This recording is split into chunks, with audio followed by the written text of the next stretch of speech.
Hey people, what's up? This is your boy, y'all's chosen one at it. One more again. We are in the great book of Exodus. We are on chapter 14. Chapter 14. We see we come out of the way of Egypt, the house of bondage, by the way of the Red Sea, and not through Philistine, because by the way of war we would change our we're stiff-necked anyway. So the Most High brought us up through the Red Sea and not through Philistine. So we're gonna keep reading here. Chapter 14. And Yah spake unto Moshe, saying, Speak unto the children of Israel that they turn and encamp before Hahiroth, between Migdal and the sea, over against Baal Zephon, before it shall ye encamp by the sea.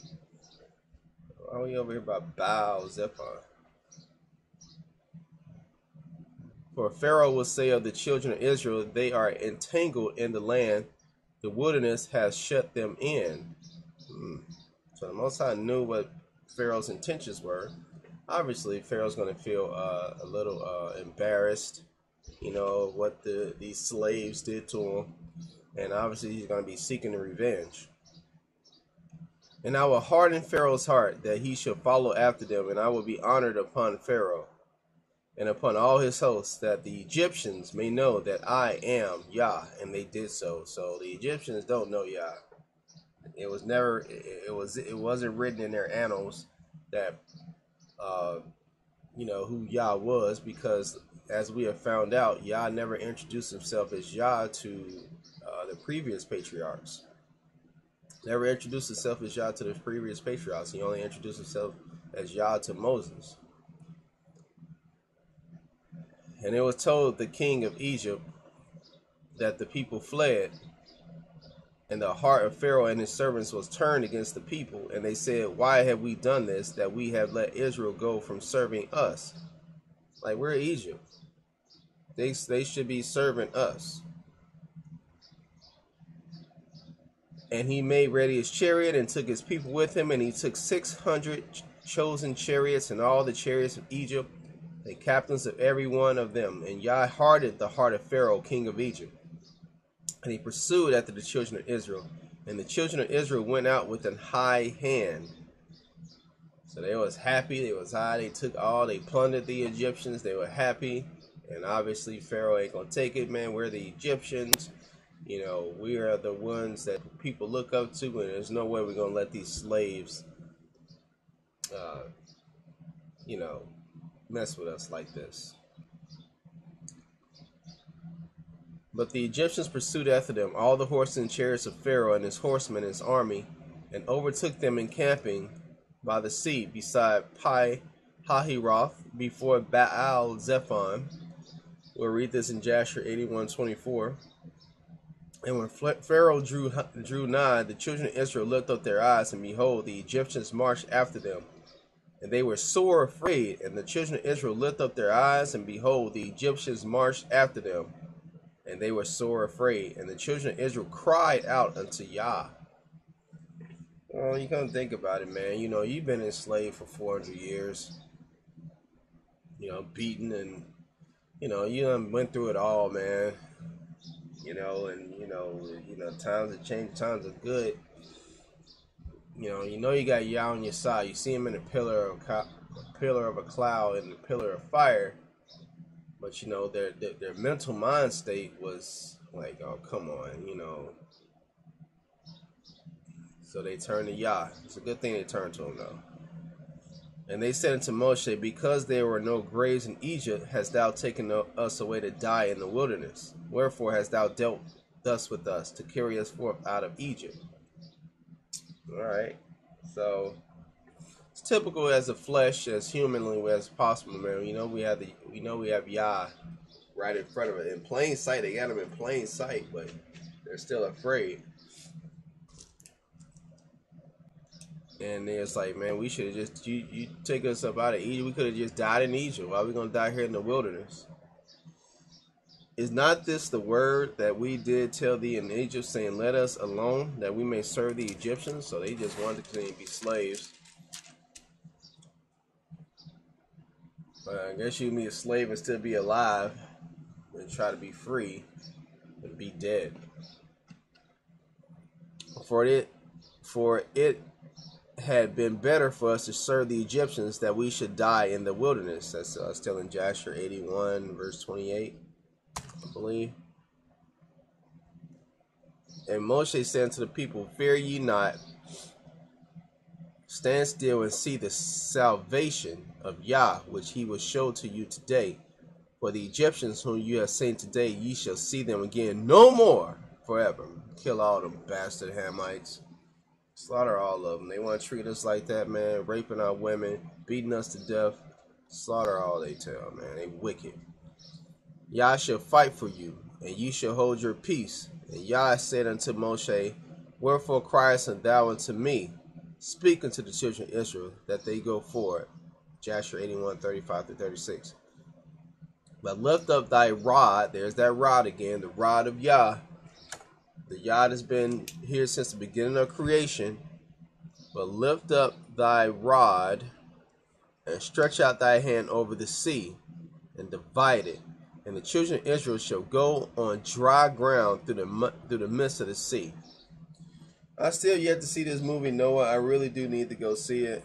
Because I'm pretty sure this sword or this rod was in the movie.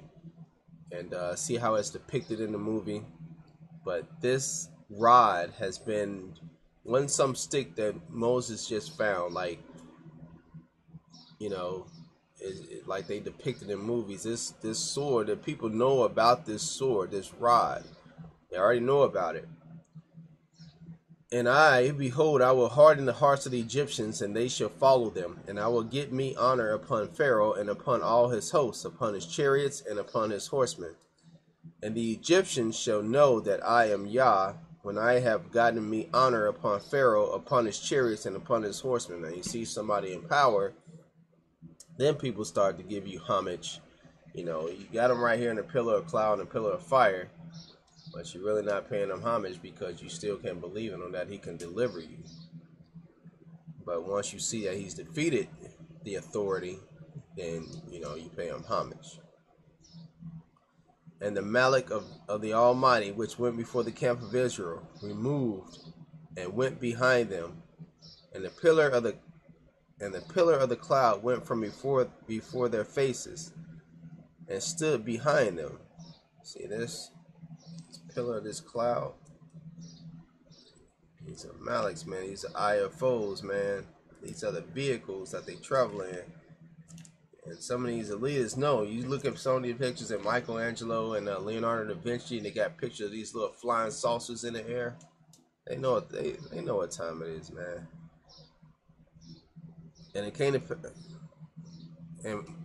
pass, and it came between the camp of the Egyptians and the camp of Israel, and it was a cloud and the darkness to them, but it gave light by night to these, so that one came not near the other all the night. And Moshe stretched out his hand over the sea, and Yah caused the sea to go back by a strong east wind all that night, and made the sea dry land, and the waters were divided. Gee whiz. You divide a whole sea. You know, we have these things that they call dams, but the Most High can just speak it, or tell him to use his stick, and it'll happen. He doesn't have to build an infrastructure for it to work. He can just speak it, and it's done. God, man, maybe one day, man, we might have that power, dude. If we're righteous, you have power like that, man. Wouldn't that be awesome? And the children of Israel went into the midst of the sea upon a dry ground, and the waters were a wall unto them on the right and on their left. Got a wall of water here, a wall of water here. Just going to go through it. And the Egyptians pursued and went in after them to the midst of the sea, even all Pharaoh's horses, his chariots, and his horsemen. And it came to pass that in the morning watch, Yah looked unto the host of the Egyptians through the pillar of fire and of the cloud, and troubled the host of the Egyptians, and took of their chariot wheels, that they drove them heavily. So the Egyptians said, Let us flee from the face of Israel, for Yah fighteth for them against the Egyptians. Yeah, blast all you Hamite, kemetic, stupid idiots. You always want to look at the glory of Egypt. You never want to see how nasty and freaking filthy they were. I can't stand you Egyptologists. I can't stand any of you. You always want to look at the glory of something. Anything that's shiny and glittery, that's what you want to be a part of. You're dirty. I can't stand you. And Moshe stretched forth his hand over the sea, and the sea returned to its strength when the morning appeared. And the Egyptians fled against it, and Yah overthrew the Egyptians in the midst of the sea. And the waters returned and covered the chariots and the horsemen and all the hosts of Pharaoh that came into the sea after them. There remained not so much as one of them. Man, he killed, drowned them, crushed them, just destroyed them. But the children of Israel walked upon dry land in the midst of the sea, and the waters were a wall unto them on the right hand and on their left. Thus Yah saved Israel that day out of the hand of the Egyptians. And Israel saw the Egyptians dead upon the seashore. They got washed up upon the seashore. And Israel saw the great work which Yah did upon the Egyptians, and the people feared Yah and believed Yah and his servant Moshe. That's beautiful. Destroy all them Egyptians. Congratulations, Yah. Congratulations, Israel. Wipe their tail completely out. Destroy that stupid civilization, man. For what they did to us for those 400 years, and you still want to follow Kemetic teachings. It's like you follow, like we're here, like our ancestors here in slavery over here, man. Why would you still want to follow things that they put in textbooks that appeals to them? Why wouldn't you research and study something about who you really are, man? Don't get that stupid stuff, Islam and Egypt Buddhist. Nah, man, there's only one truth, man. There's without any question, there's only one truth, man. You can't persuade me to go anywhere. You can't sway me. I will be a god, and that will be it. Shalom.